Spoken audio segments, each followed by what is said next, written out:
Welcome to the Peaceful Life Podcast, coming to you from a cottage in the woods in the beautiful, peaceful, and rainy mountains of California.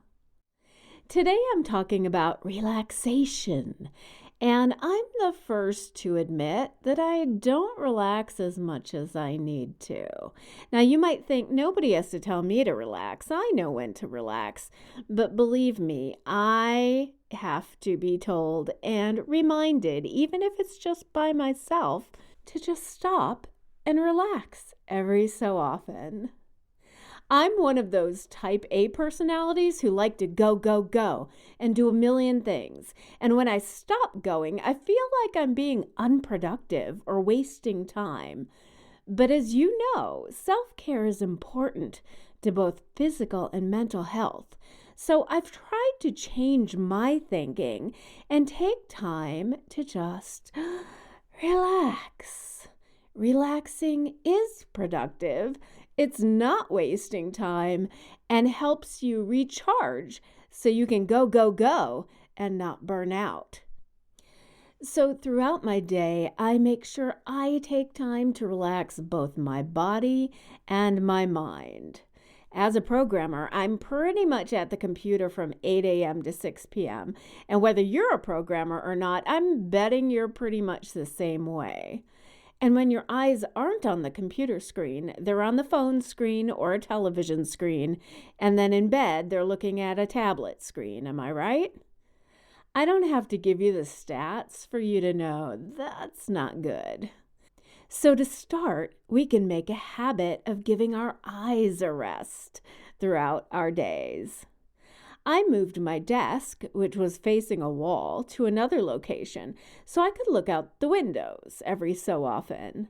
Now, one thing about my little house is that it lacks windows and it tends to be really dark. But I have a slider out to a back porch with large windows that go out to my yard. So each hour I make a point to just stop and either close my eyes or look out the windows at the trees, at my animals, just to give my eyes a break. Now you can set your alarm on your phone, or you can just naturally take a break when you're feeling a little tired. But by the time you get to the part where you're a little tired, it might already be a little too late. So make a point to do it at least hourly. I also made a point to get a massage at least once a month. It can be those guys at the mall for 15 minutes or a visit to a massage therapist. I found that the mall is so noisy, though. It's hard to relax when you're in the middle of an aisle. But it's nice to get a touch-up if you need your neck and shoulders done. Now, your stress does manifest itself in your muscles. And if your workstation is not perfectly ergonomic, and most aren't, you need to take care of your body. In addition to getting body work done, you can work out, stretch, and do yoga. All of that helps strengthen your body and de-stress. Meditation helps too, and as I've discussed in previous episodes, it helps relax your mind. Now, occasionally I suffer from insomnia, and that's because my mind is racing and has problems just shutting itself off.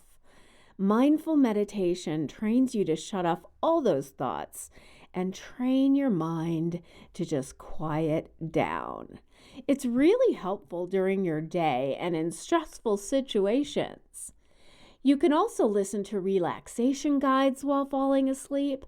I have actually 2 episodes that I created just for this. They're called Go to Sleep and Go to Sleep for Kids, and they are my most popular episodes by far. Try them, but keep your device at a distance.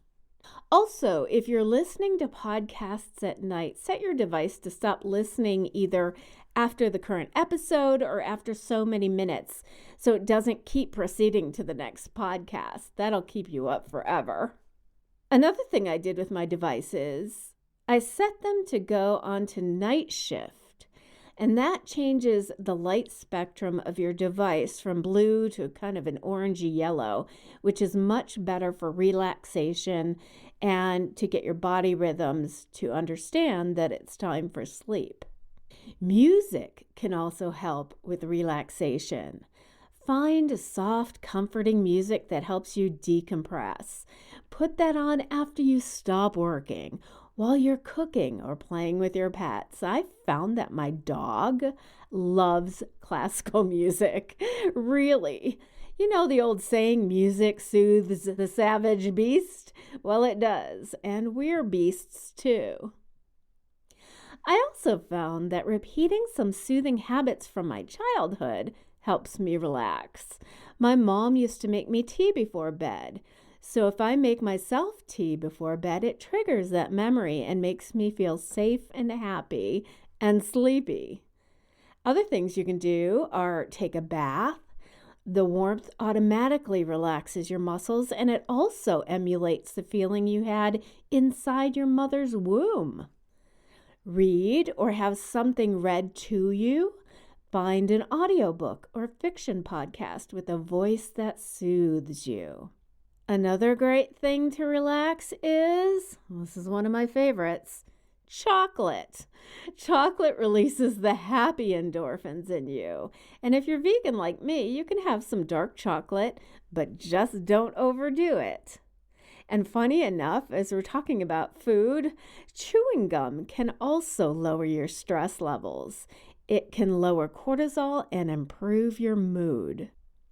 Now, I covered this in my episode called Nature's Buzz. Make sure you get some green time.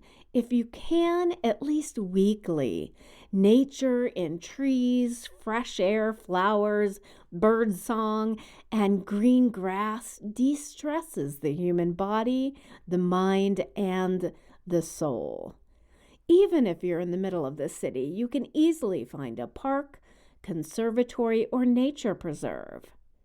Last year, I visited Golden Gate Park in San Francisco for the first time, and it was so beautiful and amazing. I have now planned a trip each year. I couldn't possibly fit all that it has to offer in even 2 days. LA has the beach, Griffith Park, and the mountains for hiking. Be safe, though. Let people know where you are and go with a friend if possible. Now, I know lately that the news can be a big stressor. So personally, I've decided not to tune in or read it. I rarely go to the news sites anymore, and I'll mute my friends who are constantly posting negative stuff. I figure if something big happens, I'll be notified, especially now that they have that alert system on our phones. I don't have to follow the news daily. I know that it's in our nature to obsess over tragedy and tribulation. I remember that after 9/11, I was glued to the TV screen just to make sense of it all. But I soon realized that sometimes there just is no sense to it. The question of why is sometimes never answered. So limit the amount of news that comes into your brain. You'll be glad you did. Also, pay attention to your audio environment. Now, right now, it's me speaking to you, and you should be relaxing just by listening to the Peaceful Life podcast. But how often do you experience true quiet? All of your senses contribute to stress, especially sound. And even though I'm in a really quiet area in the mountains, my office is right next to my kitchen, and my refrigerator hums constantly. And until I was writing this, I had tuned it out. But when I stop and just listen, I realize it's really quite loud. So even if you consciously don't hear something, your body is still absorbing it. So consciously have some quiet time and relax your ears too. It's all sensory input. Now, if you have animal companions, petting them has been scientifically proven to de-stress and relax a person.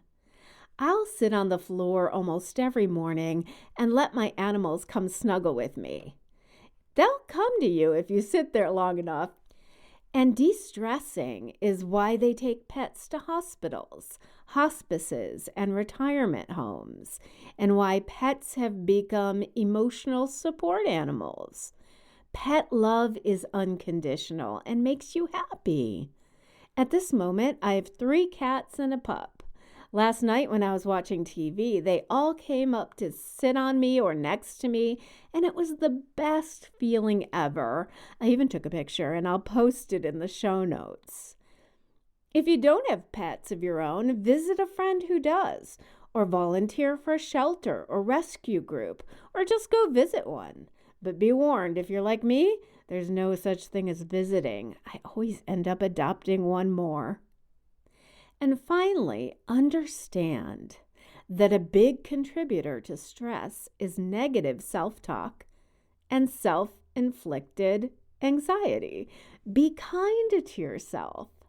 Yesterday, I started getting irritated in line at the grocery store because someone was actually writing a check. Like, who writes a check anymore, am I right?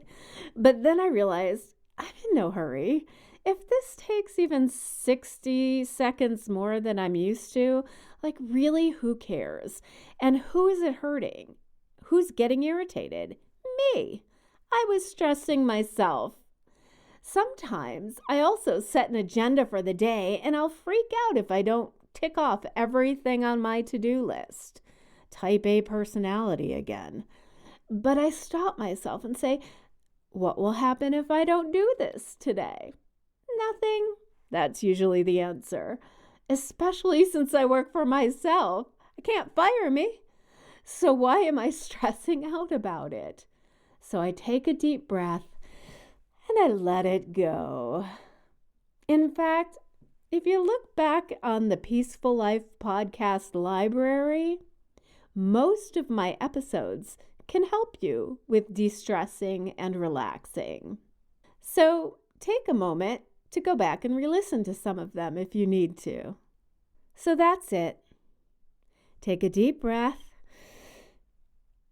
and then let it out, because that's all it takes, and get relaxed again. You've been listening to the Peaceful Life podcast. Visit my website at thepeaceful.life. Thank you for tuning in, and have a wonderfully relaxing week.